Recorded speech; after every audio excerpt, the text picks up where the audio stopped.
MLC चुनाव के जंग खत्म हो चुकी है। आज तो नतीजे आ रहे हैं और नतीजे आने अब थोड़ी देर में शुरू भी हो जाएंगे। आज यूपी में स्नातक शिक्षक एमएलसी के चुनाव के नतीजे आ रहे हैं। 5 सीटों के लिए काउंटिंग शुरू हो चुकी है। मतगणना स्थल पर सुरक्षा व्यवस्था के पुख्ता इंतजाम किए हैं। एमएलसी के शिक्षक स्नातक क्षेत्र की 5 सीटों पर सोमवार को वोटिंग हुई थी और आज नतीजे आ रहे हैं। ये बड़ी जानकारी दे दें कि सोमवार को वोटिंग हुई थी, आज नतीजे आ रहे हैं और मुकाबला जो बताया जा रहा है वो बीजेपी वर्सेस समाजवादी पार्टी के बीच है। कौन कितना मजबूत है, आज तस्वीर साफ हो जाएगी। 5 सीटों पर कौन बाजी मारता है ये देखना बड़ा दिलचस्प होगा। 5 सीटों के लिए काउंटिंग शुरू हो चुकी है और आपको बता दें कि दोपहर तक तस्वीर भी साफ हो जाएगी। सुरक्षा के पुख्ता इंतजाम किए हैं। स्नातक शिक्षक एमएलसी के लिए वोट डाले गए थे। 3 स्नातक एमएलसी के लिए और 2 शिक्षक एमएलसी के लिए ये वोट डाले गए हैं। अब कौन किस पर भारी पड़ता है, आज तस्वीर साफ हो जाएगी। समाजवादी पार्टी ने अपनी जीत का दम भरा है तो बीजेपी ने भी अपनी जीत का दावा किया कि 5 की 5 सीटें इस बार बीजेपी के खाते में जाएंगी। इसमें आपको बता दें बरेली, मुरादाबाद, इसके अलावा झांसी, उसके अलावा गोरखपुर, तमाम अपडेट्स के साथ हमारे सहयोगी जुड़ेंगे और हम पूछेंगे कि क्या कुछ अभी तक सामने चल रहा है। लेकिन 5 सीटों पर नतीजे आ रहे हैं, बहुत महत्वपूर्ण होती है क्योंकि धीरे धीरे निकाय चुनाव और फिर लोकसभा चुनाव की तैयारी है और इस तरह की जो छोटे चुनाव भी हों, अगर आप एमएलसी के तौर पर देखेंगे शिक्षक और स्नातक के, अगर उनके नतीजे आते हैं तो वो कहीं ना कहीं पार्टियों के मनोबल को बढ़ाते हैं और उन्हीं जीत को कहीं ना कहीं पार्टी जनता के बीच जाकर भुनाती है कि देखिए लोग उनको पसंद करते हैं, लोग उनकी नीतियों को पसंद करते हैं। और सबसे बड़ी बात यह है कि शिक्षक और स्नातक की जो वोट डाले गए हैं इसमें एक पढ़ा लिखा वर्ग, एक शिक्षित वर्ग यहां पर वोट डालने के लिए निकलता है।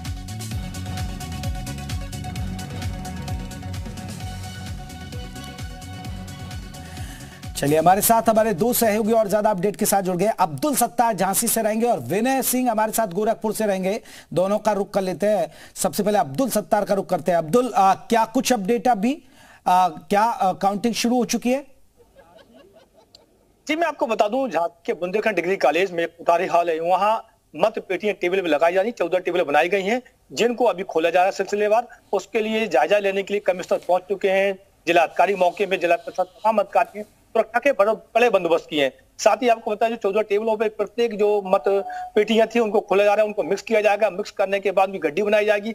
गड्डी बनाने के फिर मत गिने जाएंगे, जिसको लेकर पूरी तैयारी कर ली। कुछ ही क्षणों में अब गिनती शुरू होने वाली है। जी अब्दुल, कब तक तस्वीर साफ हो सकती है? क्योंकि अभी आप कह रहे हैं कि तैयारियां शुरू हो चुकी है और थोड़ी देर में ही यहां पर काउंटिंग का काम शुरू हो जाएगा, तो कब तक तस्वीर साफ हो सकती है?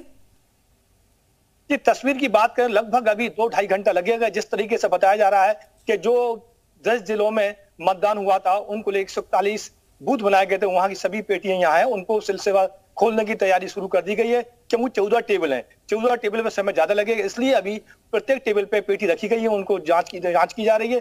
जांच करने के बाद उनको खाली करा के जो एजेंट है उनको दिखाया जाएगा। जब एजेंट संतुष्ट हो जाएंगे उसके बाद काउंटिंग शुरू होगी, क्योंकि पहले सबको मिक्स किया जाएगा। मिक्स करने के बाद ही जो प्रत्याशी हैं, हर प्रत्याशी के अलग अलग जो वर्ग वाइज लगाए गए गड्डी बनाई जाएगी, फिर काउंटिंग शुरू होगी। लगभग 10 बजे को रुझान सामने आएंगे कि आखिर कौन आगे कौन पीछे है। जी ठीक है, विनय सिंह हमारे साथ गोरखपुर से हमारे सहयोगी जुड़े हुए हैं। विनय, गोरखपुर की बात करें तो गोरखपुर में क्या कुछ अपडेट है अभी? जी बता दें, गोरखपुर में काउंटिंग शुरू हो चुकी है। 14 टेबलें लगाए गए हैं। यहाँ आप देख सकते हैं कि जो गोरखपुर फैजाबाद खंड स्नातक चुनाव के जो नतीजे हैं वो दोपहर बाद आने के आयास लगाए जा रहे हैं, क्योंकि ये जो चुनाव है उसमें सपा और बीजेपी की सीधे सीधे टक्कर है और सुरक्षा के काफ़ी पुख्ता इंतजाम किए गए हैं।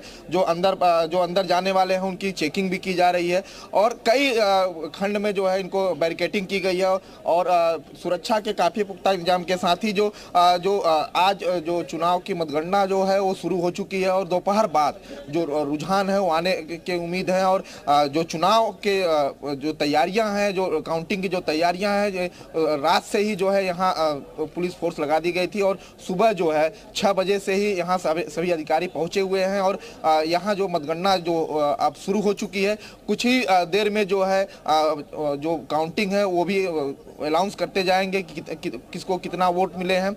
और जो इसके साथ ही अभी डीएम और एसएसपी भी मतगणना स्थल पे पहुंचे थे और उन्होंने उसका निरीक्षण किया, जिसके बाद वो अभी यहां से गए हैं।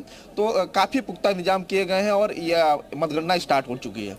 बिल्कुल, आप बने रहिएगा हमारे साथ विनय, क्योंकि अजीत हमारे सहयोगी आपको बता दें कि लखनऊ से और ज्यादा अपडेट के साथ जुड़ गए। अजीत, आज के नतीजे बेशक 5 सीटें एमएलसी के स्नातक और शिक्षक की हैं, लेकिन कहीं ना कहीं पार्टियों का मनोबल बढ़ाएंगे और साथ ही साथ अजीत, ये जो जीत होगी बीजेपी के लिए, ये कहने के लिए जरूर होगा, क्योंकि ये जो वोट डाले गए हैं ये ईवीएम से नहीं बल्कि बैलेट पेपर से है, और पहले से बीजेपी कहती है देखिए ये तस्वीर साफ कर देगी कहीं ना कहीं हम बैलेट से भी जीत जाते हैं।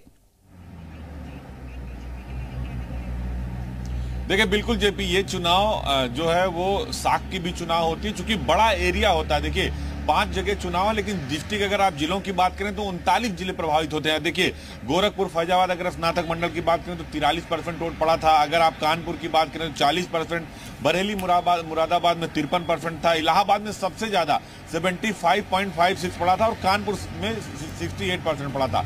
अगर आंकड़ों की बात करें, देखिए बीजेपी इस खेल में सबसे आगे होती है, क्योंकि उसकी तैयारी सबसे ज्यादा होती है। जहां हम खड़े ठीक पीछे हमारे विधानसभा है जेपी, यहाँ पर जो विधान परिषद है यानी उच्च सदन जो है, वहां टोटल 100 सीटें हैं। 100 सीटों में से अगर विपक्ष को 10 सीटें होंगी तभी उसे नेता विपक्ष का पद मिलता है। समाजवादी पार्टी के पास अब 9 सीटें हैं, यानी विपक्ष की जो नेता विपक्ष का जो पद होता है वो समाजवादी पार्टी के हाथ से निकल गया। तो आज जिन 5 सीटों पर चुनाव होना है, बरेली हो, कानपुर हो, प्रयागराज हो, गोरखपुर हो, जिसमें मुख्यमंत्री का क्षेत्र गोरखपुर खुद है, जहां से विनय जुड़े हैं, वहां से देवेंद्र प्रताप सिंह चुनाव लड़ रहे हैं। लगातार शिक्षक स्नातक एमएलसी हो, लगातार पिछले कई बार से हो रहे हैं, उनकी अपनी एक साख है। तो इस सदन में नेता प्रतिपक्ष बनाए रखने के लिए, यानी नेता विपक्ष अगर समाजवादी पार्टी को चाहिए तो इन 5 में से 1 सीट उसे जीतनी होगी। बीजेपी का जो दावा है, बीजेपी के प्रदेश अध्यक्ष भूपेंद्र चौधरी से जब हमारी बात हो रही थी जेपी, तो उन्होंने सीधे तौर पर कहा था कि हम बूथ लेवल से लेकर पन्ना प्रमुख से लेकर और प्रदेश लेवल तक हर जगह हम तैयारी करते हैं, और इस बार भी हमने ज्यादा मतदान करने के लिए मतदाताओं की जो संख्या थी उसको हमने बढ़ाया और इसका फायदा भारतीय जनता पार्टी को होगा। अखिलेश यादव का अलग दावा कि हम इस सीट पर पूरी ताकत लड़ रहे हैं, पूरे मुकाबले लड़ रहे हैं। बीजेपी पर हमेशा जैसे समाजवादी पार्टी आरोप लगाती है उसे इस बार भी लगाएगी। अभी जैसे जैसे परिणाम आपके पास आएंगे 2-2.5 घंटे बाद जेपी, समाजवादी पार्टी की प्रतिक्रिया आनी शुरू हो जाएगी कि ये बेईमानी हुई, प्रशासन का दुरुपयोग हुआ, जबकि इस चुनाव में कहीं भी किसी तरह की कोई समस्या आपको देखने को नहीं मिली, ना ही बहुत ज्यादा पलटवार और वार दिखा। तो आप देखिए, अगर समाजवादी पार्टी 1 सीट जीतती है तो नेता प्रतिपक्ष विधान परिषद में वो अपना बना पाएगी, क्योंकि वहां 100 में से 10 सीटें चाहिए मिनिमम। अगर आपके पास 9 हो जाती है तो नेता विरोधी दल का आपका जो पद है वो खत्म हो जाता है, जो समाजवादी पार्टी के हाथ से जा चुका है। तो अगर आज 1 सीट समाजवादी पार्टी जीतती है इन 5 में से 1, तो शायद वो नेता प्रतिपक्ष का विधान परिषद में अपना दर्जा बना पाए, वरना नेता जो विपक्ष है उसका पद नहीं होगा और बीजेपी एक तरफा विधान परिषद में भी हो जाएगी। और विधानसभा में देखिए बीजेपी और उनके गठबंधन दल का बहुमत है। अभी फरवरी के लास्ट में यहाँ बजट सत्र भी होना है, तो समाजवादी पार्टी के लिए सबसे बड़ी मुश्किल यही है कि विधानसभा के साथ साथ विधान परिषद में भी वो अल्पमत में आ जाएंगे।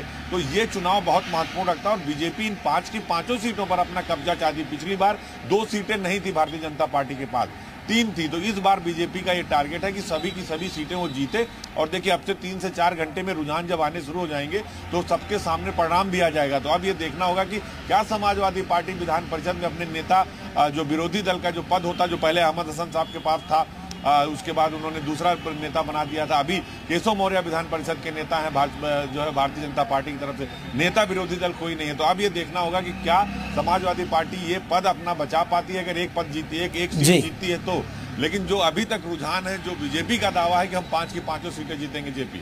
जी बिल्कुल अजीत, आप बने रहिए, लौटेंगे। अब्दुल सत्तार भी हमारे साथ जुड़े हुए हैं और विनय भी हमारे साथ जुड़े हुए हैं। अब्दुल, अगर हम बात करें, क्योंकि झांसी और प्रयागराज पर